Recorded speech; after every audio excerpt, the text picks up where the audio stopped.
Hi friends, welcome back to our channel. இன்னைக்கு நம்ம பார்க்க போகிறது வடி பிரியாணி. வாங்க எப்படி செய்யலாம்னு பார்க்கலாம். அதுக்கு ஒரு பிரியாணி பாத்திரம் எடுத்துக்கோங்க. நான் 200 ml எண்ணெய் சேர்த்துருக்கேன்.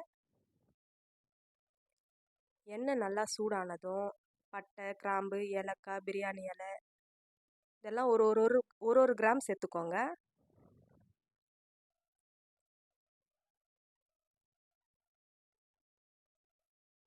சேர்த்து நல்லா கிளறி விட்டுட்டு இப்போது அடுத்ததாக வெங்காயம் சேர்த்துக்கலாம். நான் ஒரு 400 கிராம் எடுத்துக்கிறேன். இப்போ அதை சேர்த்துக்கலாம்.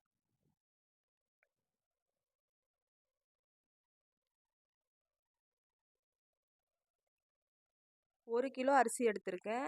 அதுக்கான அளவு தான் சொல்கிறேன் இப்போது. 1 கிலோ அரிசிக்கு 400 கிராம் வெங்காயம் இப்போ சேர்த்துருக்கேன். வெங்காயம் நல்லா வதங்கணும். இந்த ஸ்டேஜில் ஒரு கைப்பிடி அளவு கொத்தமல்லி புதினாவை கட் பண்ணி வச்சுருக்கேன். இப்போ ஆட் பண்ணிக்கலாம்.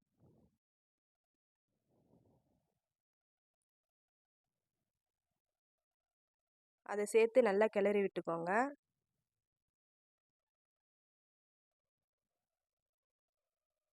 கூடவே ஒரு 3 பச்சை மிளகாவை ஆட் பண்ணிக்கலாம். இந்த எண்ணெயிலேயே ஒரு 1.5 ஸ்பூன் காரத்துக்கு ஏற்ற மாதிரி உங்களுக்கு எவ்வளவோ அவ்வளோ சேர்த்துக்கோங்க. நான் 1.5 ஸ்பூன் சேர்த்துக்கிறேன். குழம்பு தூள் இல்லை, தனி மிளகாய் தூள் சேர்த்துக்கோங்க. இந்த எண்ணெயிலே சேர்த்து நல்லா வதக்கி விடுங்க. எண்ணெய் நல்லா இந்த மாதிரி பிரிஞ்சு வந்த பிறகு இஞ்சி பூண்டு பேஸ்ட்டு சேர்த்துக்கலாம். அதோட அளவு 150 கிராம் இருக்கணும்.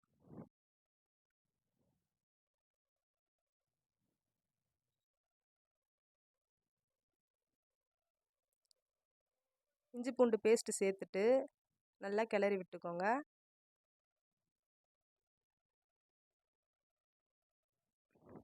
இப்போது தக்காளி ஆட் பண்ணிக்கலாம். தக்காளியோட அளவு 400 கிராம். வெங்காயமும் தக்காளியும் ஈக்குவல் இதுவை தான். 400 கிராம் வெங்காயம், 400 கிராம் தக்காளி, 400 கிராம் இஞ்சி பூண்டு பேஸ்ட்டு 150 கிராம். தக்காளி நல்லா இந்த மாதிரி மைய இது பண்ணிடணும். இப்போது நம்ம 1 கப்பு தயிர், ஒரு 100 ml தயிர் ஆட் பண்ணிவிட்டு நல்லா கிளறி விட்டுக்கோங்க.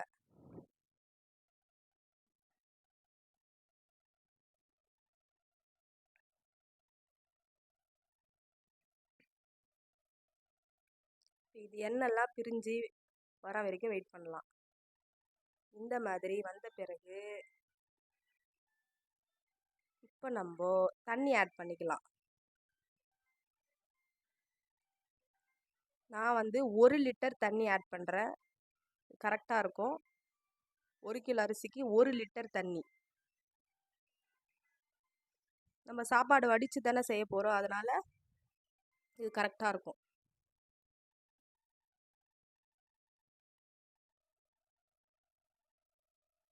இப்போ தேவையான அளவு உப்பு சேர்த்துக்கலாம்.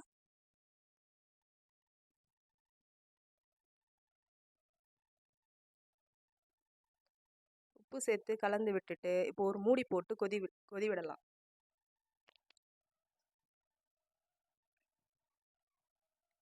இப்போ கொதி வந்துடுச்சு. இந்த ஸ்டேஜில் சிக்கன் ஆட் பண்ணிக்கலாம். நான் 1 கிலோ சிக்கன் எடுத்திருக்கேன். அதை இதில் சேர்த்துக்கலாம்.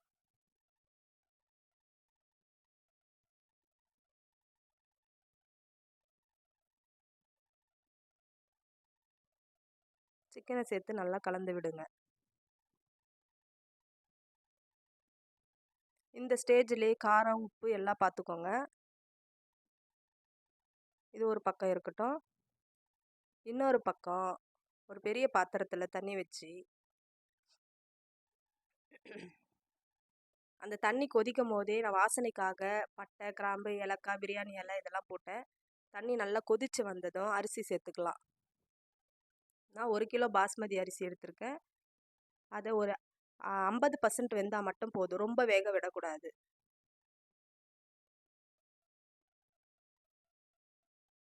ரெடி ஆயிடுச்சு. அது அது வடிகட்டி எடுத்து வச்சுக்கலாம்.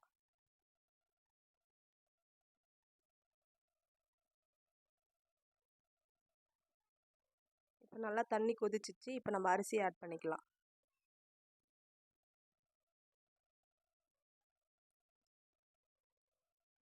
தண்ணியெலாம் நல்லா சுண்டி வந்துடுச்சு.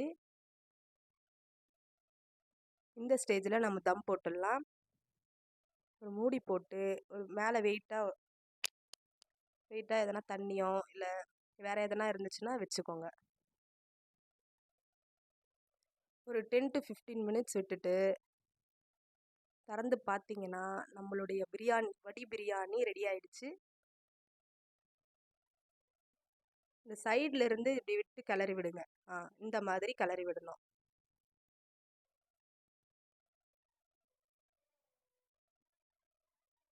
சாப்பாடு கொஞ்சம் கூட குழையாம அப்படியே இருக்கு பாருங்க, நல்லா இருக்கு.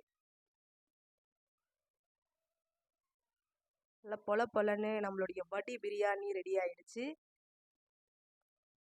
வாழை இலையில போட்டு நல்லா சாப்பிட போறோம்.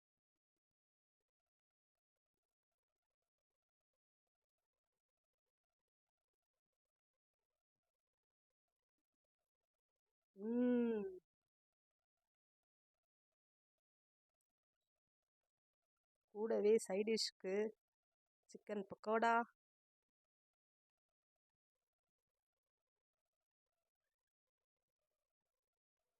முட்டை, ராய்த்தா வச்சு சாப்பிட்டு பாருங்க, சூப்பராக இருக்கும்.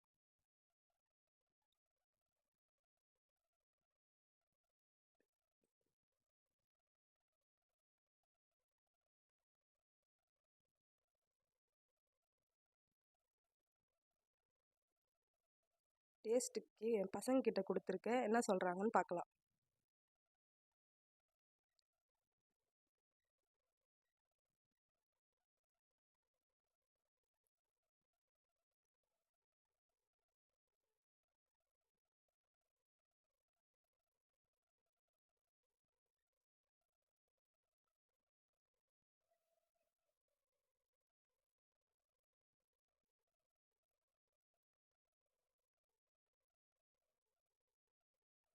போட்டி போட்டு அவங்க சாப்பிட ஆரம்பிச்சிட்டாங்க. அவங்களுக்கு ரொம்ப பிடிச்சிருக்கு. நீங்களும் இதே அளவில் செஞ்சு பார்த்துட்டு எப்படி இருக்குன்னு கமெண்ட் பண்ணுங்க. நான் சொன்ன அளவிலேயே கரெக்டாக பண்ணி செஞ்சு பாருங்கள்.